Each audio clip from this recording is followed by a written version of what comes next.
case may be. Just a quick reminder to everybody out there. These readings are from a magazine called The Science of Mind. It's been in publication for almost 100 years. And every month they have daily guides. There's usually a different writer each month writes for each day of the month.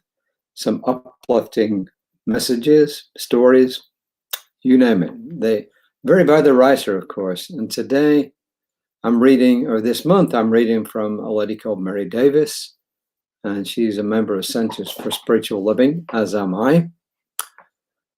And this is what she has to tell us for today. It's called Meditation or Divine Connection. Meditation or Divine Connection. First quote is from Paramahansa Yogananda, who was a famous yogi, famous guru.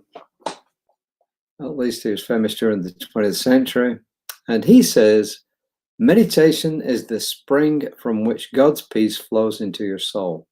Meditation is the spring from which God's peace flows into your soul. I almost say God's love. Well, but it would be the same thing. You could say God's love flows into your soul.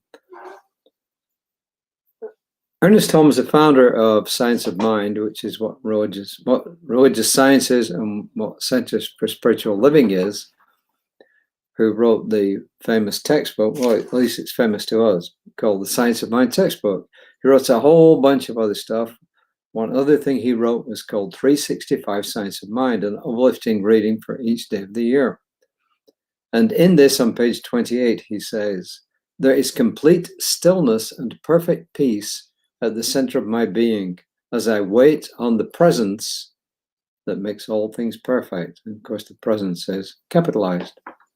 Ernest Holmes used lots and lots of different expressions for that which brought everything into existence. Sometimes he would say the ground of all being.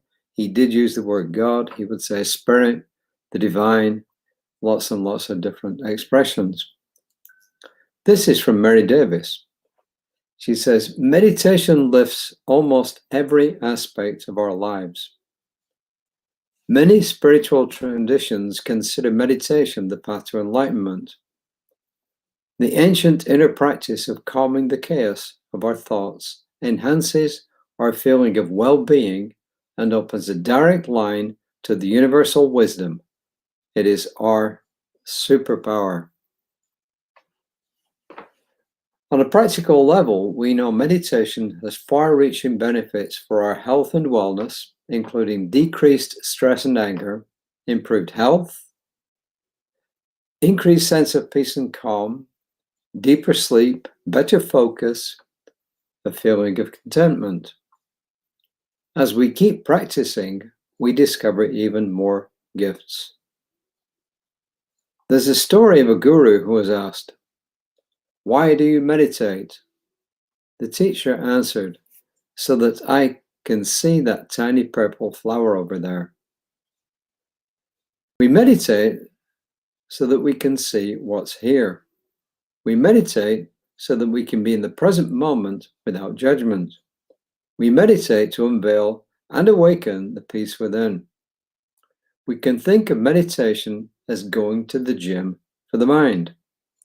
It's a workout that trains our thoughts to slow down and stop repeating themselves so the intuition of our higher wisdom can be heard.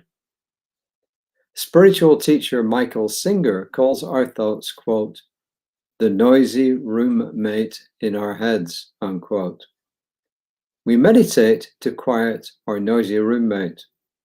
And in that pause, we find a peace that radiates out from our hearts into everything we do. Our superpower is simple. Do one thing at a time with love. Okay. So meditation is simple, right? You sit. Usually you sit either cross-legged or in a chair. And they recommend when you sit in a chair that you sit upright, you don't lean back for support. If you sit upright, you're less likely to go to sleep. Is that true? I don't know. It seems to work either way for me. But the bottom line is, although it's simple, it's not easy. And by not easy, I mean our minds are constantly thinking about something. Even if you don't think they are. On a conscious level and a subconscious level, it's going on all the time. And if you've never tried to meditate and you don't believe me about thoughts going on, just try it. If you can sit there the first time you meditate and meditate, say, for 5, 10, 15 minutes, whichever it is, and no extraneous thoughts enter your mind except usually a mantra phrase that you pick, like love, peace, harmony. Those are words, or it could be a phrase. And if nothing else except that enters your mind in that whole time, I guarantee you are unique. Because for most of us, when we close our eyes and we start to meditate, invariably at some stage in the meditation, extraneous thoughts will creep in. So what do? You acknowledge them, you let them go, and you go back to your concentration, maybe on your breathing, on your heart center, on a mantra, on a word. Thoughts come in again, you acknowledge them, you release them. Come in again, you acknowledge them, you release them, you acknowledge them, you release them. You keep going back. So it's a simple exercise, but it's not an easy one. I don't know anybody who's managed the very first time to just go in with a completely clear mind and just eventually just go into bliss. I don't know anybody who's done that. I'm not saying there aren't people who can do it, but I don't know anybody who has done it. So she's given you a whole bunch of reasons why we meditate. And it isn't just a spiritual exercise. It is a spiritual exercise, but it isn't only one, because as Mary Davis points out, it also benefits our health, our physical health, our mental health, and of course, our spiritual health. So we get lots and lots of benefits by sitting meditating. I usually do mine first thing in the morning, occasionally, because the circumstances are calm. So pick another time during the day. We're very fortunate in our house.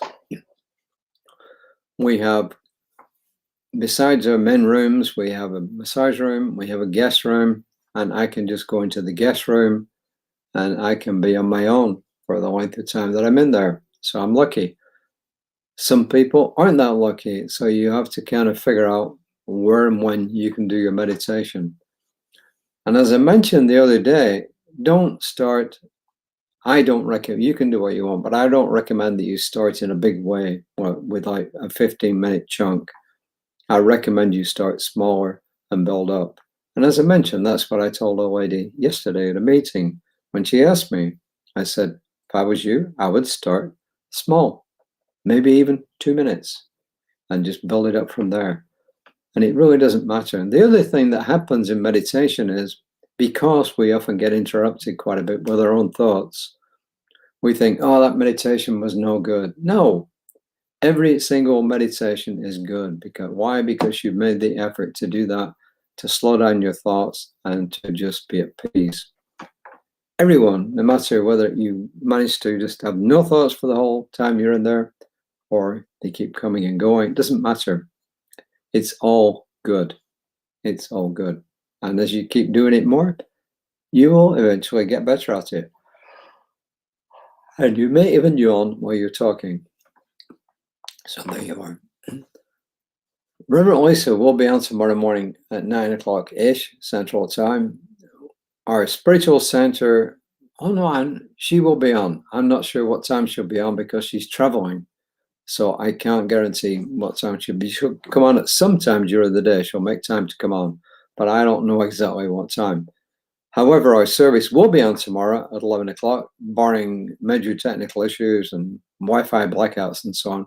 In the normal course of events, we will be on at 11 o'clock tomorrow. And if by any chance you miss any of these, you miss mine, doesn't matter, you can go onto our Facebook page, our YouTube page, and you'll find them. And if that doesn't work, send me a text. 832-271-0717, 832-271-0717. And I promise you, I will respond. I always respond. So please like our readings. Please like our service. And also, please share it, because when you share something, you actually gain something yourself. When you share something that you like, there's always a positive gain for the person doing the sharing. So remember, the light of God surrounds us, the love of God enfolds us, the power of God protects us, the presence of God watches over us. Everywhere we are, God is and always will. So until next time, namaste.